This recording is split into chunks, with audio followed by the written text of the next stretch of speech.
अस्सलाम वालेकुम everyone, welcome back to you for universe and Saifullah here again. और आज की अपनी फायरबेस की वीडियो के साथ हम फायरबेस के ऊपर न्यू टॉपिक स्टार्ट करेंगे जो कि हमारे पास है फायरबेस अथेंटिकेशन। और बहुत डिटेल में जितने भी हमारे पास अथेंटिकेशन के अवेलेबल ऑप्शंस हैं वो सारे कवर करेंगे।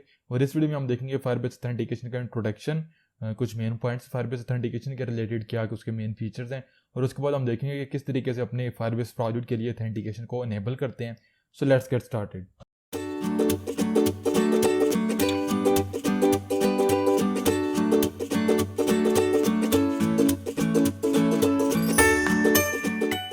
WhatsApp everyone, welcome back to you for universe and Saifullah here again. और आज की अपनी एंड्रॉयड वेब की वीडियो से हम फायरबेस का जो कह लें कि एक मेन इंपॉर्टेंट हमारे पास फीचर है वो स्टार्ट करेंगे जो कि है अथेंटिकेशन। इससे पहले बेसिकली हमने दो मेन फीचर्स को कवर किया जो कि फायरबेस रियल टाइम डेटाबेस है, इसके बाद हमारे पास है फायरबेस क्लाउड स्टोरेज, और अभी थर्ड हमारे पास जो मोस्ट इंपॉर्टेंट है, कोई भी हमारे पास एप्लीकेशन होगी तो अथेंटिकेशन एक इंपॉर्टेंट पार्ट होता है हमारी एप्लीकेशन का, जो कि हमारी एप्लीकेशन इंप्लीमेंट करती है। तो फायरबेस अथेंटिकेशन का पहले थोड़ा सा इंट्रोडक्शन देख लेते हैं, उसके बाद मैं आपको बताऊंगा किस तरीके से अपने फायरबेस प्रोजेक्ट के लिए हम इसको इनेबल करते हैं। तो अगर फायरबेस अथेंटिकेशन की बात की जाए तो किसी भी एंड्रॉयड एप्लीकेशन के ऊपर या वेब के ऊपर किसी भी प्लेटफॉर्म के ऊपर हमारे पास जो यूज़र को साइन अप और साइन इन है आपके एप्लीकेशन के लिए वो बहुत ईजी बना देती है फायरबेस अथेंटिकेशन। जो जितना भी आपको कोड करना पड़ता है अथेंटिकेशन के लिए वो सारे का सारा कोड ऑटोमेटिकली आपको बिल्ड इन फायरबेस एसडीके से मिल जाता है। सिंपल आप मेथड्स को कॉल करते हैं और आपका सारा जो काम है वो बैक एंड के ऊपर हो जाता है। और जो अगेन इसका पावरफुल फीचर वो ये है कि काफ़ी ज़्यादा जो मेन कॉमन अथेंटिकेशन प्रोवाइडर्स हैं वो हमारे पास ये सारे सपोर्ट करती है। लाइक जो मेन है हमारे पास गूगल है, इसके बाद फेसबुक है, ट्विटर है, हमारे पास गिटहब है, इसके अलावा ईमेल एंड पासवर्ड अथेंटिकेशन है, फ़ोन नंबर अथेंटिकेशन भी हमारे पास है। और इसके अलावा ये भी इंपॉर्टेंट चीज़ है कि आप जो है वो OAuth या ओपन आईडी कनेक्ट को यूज़ करके कस्टम अथेंटिकेशन सोल्यूशन भी क्रिएट कर सकते हैं। ये जो हमारे पास लास्ट पॉइंट है OAuth या ओपन आईडी, ये थोड़ा सा आप कह सकते हैं कॉम्प्लिकेटेड या एडवांस स्टफ है, तो इसको इस वीडियो के इस जो सीरीज़ होगी इसके एंड के ऊपर हम देखेंगे कि किस तरीके से हमने देखना है। इससे पहले हम देखेंगे नेक्स्ट वीडियो से हम करेंगे शुरू जो हमारे पास ईमेल एंड पासवर्ड है, उसके बाद फिर वन बाय वन मैं आपको तमाम प्रोवाइडर्स कवर कराऊंगा। गूगल हो गया, फेसबुक हो गया, ट्विटर हो गया, गिटहब, इनके साथ आप किस तरीके से अथेंटिकेशन कर सकते हैं। तो अब जब हम फायरबेस अथेंटिकेशन को यूज़ करते हैं तो हमारे लिए जो है वो आपने सबसे पहले कोई भी जो अथेंटिकेशन मेथड होता है वो अनेबल करना होता है फायरबेस कंसोल के ऊपर। सपोज कर लें हम ईमेल पासवर्ड को यूज़ करेंगे नेक्स्ट वीडियो से, तो सबसे पहले हमें ईमेल और पासवर्ड अथेंटिकेशन अनेबल करनी पड़ेगी। उसके बाद हम बेसिकली एक ऑथ स्टेट लिसनर हमारे पास एक ऑब्जेक्ट होता है, सेम है जिस तरीके से हमने रियल टाइम डेटाबेस के साथ काम करते हुए देखा था कि किसी भी रेफरेंस के ऊपर, किसी भी नोड के ऊपर हम उसका रेफरेंस लेते हैं और लिसनर लगा देते हैं। तो जैसे ही उस नोड की स्टेट चेंज होगी, डेटा डिलीट होगा, न्यू डेटा ऐड होगा, अपडेट होगा, कुछ भी होगा, तो ऑटोमेटिकली लिसनर कॉल होता है। सेम भी हमारे पास एक ऑल स्टेट लिसनर होता है जो बेसिकली फ्रीक्वेंटली यूजर की जो अथेंटिकेशन होती है उसकी स्टेट को लिसन कर रहा होता है। सपोज करें यूजर दो डिवाइसेस के ऊपर लॉग्ड इन है एट द सेम टाइम, और वो किसी एक डिवाइस से अपने अकाउंट को डिलीट कर देता है। तो अब दूसरी डिवाइस के ऊपर जब तक हमारे पास अथेंटिकेशन की स्टेट अपडेट नहीं होगी तो यूज़र जो है वो अपना पुराना डेटा देखता रहेगा जो कि सर्वर के ऊपर एग्जिस्ट नहीं कर रहा। तो मे भी वो किसी डेटा को एक्सेस करने की कोशिश करे तो आपकी एप्लीकेशन क्रैश कर जाए। सेम वे इसलिए हम बेसिकली यूज़ करते हैं अथेंटिकेशन और स्टेट लिसनर को। जैसे ही आप बेशक मल्टीपल डिवाइसेस के ऊपर साइंड इन है, एक डिवाइस के ऊपर आप कुछ चेंज करेंगे तो वो फ़ौरन ही हमारे पास डिफरेंट डिवाइसेस के ऊपर जो है वो सिंक हो जाएगा। तो नेक्स्ट हम बेसिकली कोड ऐड करेंगे यूज़र जो है वो क्रिएट करने का। फिर हम कोड ऐड करेंगे यूज़र की जो हमारे पास क्रीडेंशियल्स हैं उनको वैलिडेट करने का कि क्या हमारे पास जो क्रीडेंशियल्स हैं वो करेक्ट है या नहीं। और उसके बाद हम ये भी देखेंगे कि हमारे किस तरीके से यूज़र को साइन आउट कर सकते हैं, और ये भी कि जब हम क्रीडेंशियल्स को ऐड करेंगे तो जो कॉमन हमारे पास अथेंटिकेशन एरर्स है वो हैंडल करें। अब नॉर्मली मैं काफ़ी ज़्यादा इरिटेट होता हूँ पर्सनली कि अगर मैं किसी भी प्लेटफॉर्म के ऊपर लॉग इन मैंने किया है तो सिस्टम मुझे ये तो एरर देता है कि आपकी ईमेल या पासवर्ड गलत थी, लेकिन ये नहीं बताता कि ईमेल गलत थी या पासवर्ड गलत था। तो काफ़ी ज़्यादा इरिटेशन होती है। तो हम बेसिकली इस चीज़ को भी अचीव करेंगे कि अगर ईमेल गलत है तो उसको सिर्फ ईमेल का हमारे पास एरर आएगा, और अगर पासवर्ड गलत है तो इनकरेक्ट पासवर्ड का एरर आएगा। ये हमारे पास कॉमन अथेंटिकेशन के एरर्स हैं। तो ये कुछ हमारे पास मेन फीचर्स हैं फायरबेस अथेंटिकेशन जो हमारे पास कवर करती है। अब बाकी कुछ जो जनरल हैं, बाकी स्पेसिफिक हैं। फॉर एग्जांपल अगर हम ईमेल पासवर्ड की बात करें तो उसके रिलेटेड उसके साथ हमने कैसे काम करना है, उसके लिए मेन कौन सी चीज़ें हैं वो मैं नेक्स्ट वीडियो में आपको बताऊंगा, जिसमें हम सिर्फ और सिर्फ ईमेल और पासवर्ड अथेंटिकेशन को जो है वो इम्प्लीमेंट करेंगे। तो अभी आ जाते हैं फायरबेस कंसोल के ऊपर और वहाँ पे देख लेते हैं कि किस तरीके से हम किसी भी अथेंटिकेशन को इनेबल करते हैं। तो अगर मैं यहाँ पे आऊँ अपने फायरबेस कंसोल के ऊपर तो आपने देखा मेरे पास यहाँ पे मेरा प्रोजेक्ट है फायरबेस ऑथ डेमो। तो मैं इसके ऊपर क्लिक करूँगा। तो आपने देखा मेरा ये प्रोजेक्ट यहाँ पे ओपन हो गया। अब जिस तरीके से हमारे पास डेटाबेस है या स्टोरेज है सेम है, हमारे पास यहाँ पे सबसे ऊपर है पहले नंबर पे ऑथेंटिकेशन, उसके ऊपर हम क्लिक करेंगे तो सबसे पहले आपको बेसिकली यूजर्स नजर आ रही हैं, लेकिन जो कि राइट नाउ में कोई भी यूजर आप कस्टम यहाँ से भी ऐड कर सकते हैं, तो इसके ऊपर मैं बाद में बात करता हूँ। लेकिन चूंकि हमने कोई भी साइन इन मेथड सेटअप नहीं किया हुआ तो हमारे पास जो है वो यहाँ पे आपने देखा basically setup sign in method, आप यहाँ से भी कर सकते हैं या साइन इन मेथड के ऊपर भी जा सकते हैं। तो मैं क्लिक करूंगा सेटअप साइन इन मेथड्स, तो अवेलेबल जितने भी हमारे पास साइन इन के मेथड्स हैं वो सारे में मिल गया। आपने देखा ईमेल, मैंने तो मेन हाईलाइट किए हैं।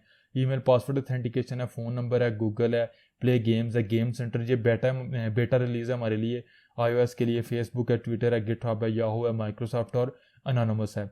तो इन सब को हम वन बाय वन कवर करेंगे। नेक्स्ट वीडियो से हम ईमेल और पासवर्ड को स्टार्ट करेंगे। तो राइट नो आप किसी भी प्रोवाइडर को इनेबल कर सकते हैं, लेकिन कुछ प्रोवाइडर्स हैं जो सिंपली इनेबल हो सकते हैं और कुछ ऐसे हैं जिनको इनेबल करने के लिए आपको जो है वो कुछ इन्फॉर्मेशन प्रोवाइड करनी पड़ती है। लाइक अगर मैं फेसबुक के ऊपर आऊँ और इसको मैं अगर इनेबल करूँ तो आपको ऐप आईडी और ऐप सीक्रेट पास करना पड़ेगा और कुछ यहाँ पे मजीद नीचे काम है। तो ये जो काम है ये हम बेसिकली जब स्पेसिफिक फेसबुक के साथ काम करेंगे तो मैं उस वक्त आपको बताऊंगा। तो राइट में जो सबसे सिंपल हमारे पास है वो है ईमेल और पासवर्ड की ऑथेंटिकेशन। आप यूज़र से कस्टम ईमेल और पासवर्ड रिसीव करते हैं और ऑटोमेटिकली आप उसको साइन इन कर रहे होते हैं।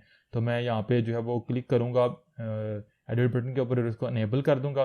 तो आपने देखा हमारे पास यहाँ पे अनेबल हो गया। अब नीचे हमारे पास है email link password less sign in. ये हमारे पास ये फैसिलिटी है कि जब भी यूज़र साइन इन होगा तो वो कोई पासवर्ड क्रिएट नहीं करता, बल्कि जिस ईमेल के साथ वो रजिस्टर होता है उस ईमेल के ऊपर एक लिंक सेंड किया जाता है। यूज़र जैसे उस लिंक को ओपन करता है तो ऑटोमेटिकली हमें पता चल जाता है कि चूंकि ईमेल के ऊपर ज़ाहिर है उसने लॉगिन किया हुआ है तो उसको ईमेल मिली है, तो हमें जो है वो ऑटोमेटिकली वो पासवर्ड के बगैर वो साइन इन कर रहे हैं। तो इसको ये थोड़ा सा सेपरेट काम है, इसको एक नेक्स्ट वीडियो में हम देखेंगे।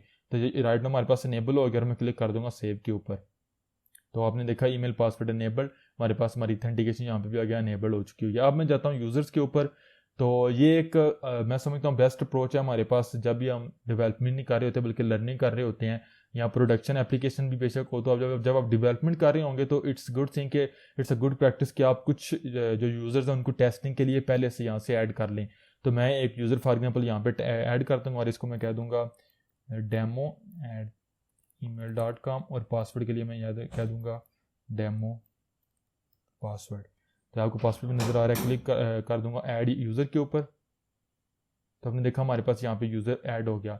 अब यूज़र जैसे हमारे पास ऐड हुआ तो आप हमारे पास उसकी यूज़र आईडी भी आ चुकी है। आप जो है वो प्रोवाइडर भी देख सकते हैं, ईमेल और पासवर्ड है हमारे पास, आइडेंटिफायर ईमेल देख सकते हैं, पासवर्ड आप नहीं देख सकते। आप ये भी देख सकते हैं कब ये क्रिएट हुआ अकाउंट साइन इन, क्योंकि हमने एक भी दफ़ा भी साइन इन नहीं किया तो वो है।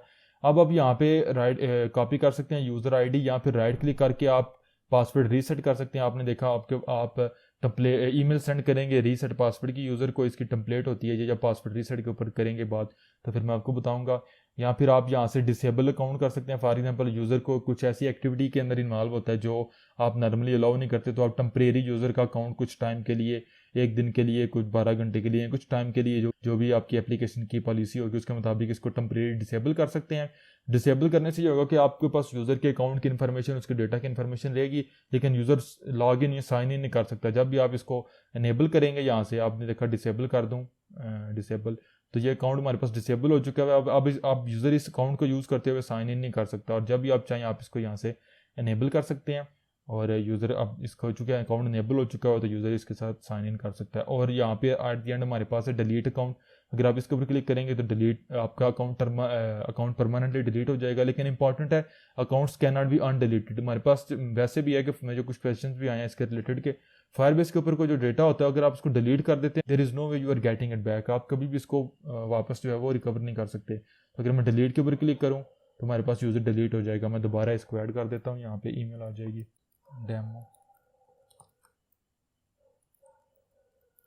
डेमो पासवर्ड, तो हमारे पास यूज़र ऐड हो गया। तो अब आपने देखा यूज़र की हमारे पास यहाँ पे आईडी भी आ चुकी हुई है। तो इसके आईडी वगैरह के साथ बाद में फिर हम जो है वो काम करेंगे, क्योंकि बेसिकली यूज़र का डेटा तो सिस्टम ने सेव करना होता है अपने पास, लाइक पासवर्ड क्या है जो कि हमें तो नज़र नहीं आ रहा, लेकिन ये है कि वो बेसिकली सिस्टम ने तो सेव करना है, तो इसके लिए उसने यूज़र आईडी क्रिएट किया। और ये यूज़र आईडी यूनिक होती है। आप इसको यूज़ करते हुए अगर आप डेटाबेस के अंदर वैल्यूज़ को सेव करना चाहते हैं जो कि हम देखेंगे सीरीज़ के अंदर, तो वो भी आप कर सकते हैं।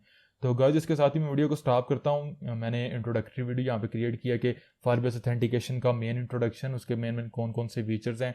अब ये है कि आप बेसिकली बिल्ड इन आपको सिक्योरिटी मिलती है ऑटोमेटिकली गूगल की तरफ से, चूँकि फायरबेस ऑथेंटिकेशन है तो गूगल की तरफ से बेस्ट इन द बिजनेस है गूगल, तो बेस्ट इन द बिजनेस आपको सिक्योरिटी मिलती है। ऑथेंटिकेशन के लिए आपको कस्टम सिक्योरिटीज ऑथेंटिकेशन लॉजिक्स वगैरह नहीं लगानी पड़ती, सिंपल आप क्रीडेंशियल सेंड करते हैं, साइन इन साइन अप हमारे पास हो जाता है। तो ये मैंने आपको बताना था। और and this is one of the most important features provided by the Firebase. आप देख सकते हैं सबसे पहले हमारे पास ऑथेंटिकेशन है, फिर डेटाबेस है, स्टोरेज है, होस्टिंग फंक्शन वगैरह हमारे पास। तो आई थिंक सो आपको समझ आ चुकी होगी, कोई जो हमारे पास कॉम्प्लिकेटेड चीज़ नहीं थी, सिंपल हमारे पास ब्रीफ इंट्रोडक्शन था। फायरबेस ऑथेंटिकेशन का हमने देखा कौन कौन से फीचर्स हैं, कौन कौन से प्रोवाइडर्स ये सपोर्ट करती है, किस तरीके से ईमेल किसी भी ऑथेंटिकेशन को हम इनेबल या डिसेबल कर सकते हैं फायरबेस कंसोल के अंदर। तो गाइस मिलूंगा आप लोगों से नेक्स्ट वीडियो में, जिसमें हम ये देखेंगे कि किस तरीके से हम फायरबेस ऑथेंटिकेशन है इसको ऐड कर सकते हैं एंड्रॉइड स्टूडियो के ऊपर, एंड्रॉइड स्टूडियो के प्रोजेक्ट के अंदर, और किस तरीके से फिर उसको यूज़ करते हुए हम ये ईमेल और पासवर्ड को यूज़ करते हुए यूज़र को साइन अप करते हैं। तो एक चीज़ मैं आपको बता दूं कि हम जितना भी काम करेंगे ये सारा प्रोग्रामेटिकली होगा। इसमें हमारे पास जो फायरबेस यूआई है, फायरबेस ऑथेंटिकेशन यूआई, उसको हम नहीं यूज़ करेंगे, उसके ऊपर मैं सेपरेट वीडियो बनाऊंगा इंशाल्लाह जल्दी। तो उसके ऊपर हम फायरबेस ऑथेंटिकेशन यूआई को, जनरली फायरबेस यूआई को हम कवर करेंगे। तो वीडियो अगर अच्छी लगी हो, हेल्पफुल हुई, तो प्लीज़ लाइक करना मत भूलिएगा। अगर आप अपने चैनल के ऊपर न्यू है तो सब्सक्राइब कीजिए, क्योंकि आने वाली फीचर्स कोई भी वीडियो है वो आप मिस ना कर सकें। तो इंशाल्लाह इस सीरीज़ के ऊपर हम डिटेल में देखेंगे सारे फायरबेस के फीचर्स। उसके साथ ही में फायरबेस फायर स्टोर जो हमारे पास लेटेस्ट रियल टाइम डेटाबेस का भी हमारे पास कह लें कि अपग्रेडेड वर्जन है, उसकी सीरीज़ भी स्टार्ट कर रहा हूँ। तो इंशाल्लाह उसको भी हम डिटेल में देखेंगे। तो अगर आप मेरे चैनल के ऊपर नहीं हैं तो प्लीज़ सब्सक्राइब कीजिएगा और बेल आइकन को लाजमी दबाएं, ताकि आप आने वाली कोई भी अपडेट मिस ना कर सकें। और वीडियो अगर हेल्पफुल लगी हो तो लाइक करना मत भूलिएगा। This will be a great support for me. Thanks for watching. I see you guys in the next video. अल्लाह हाफिज़।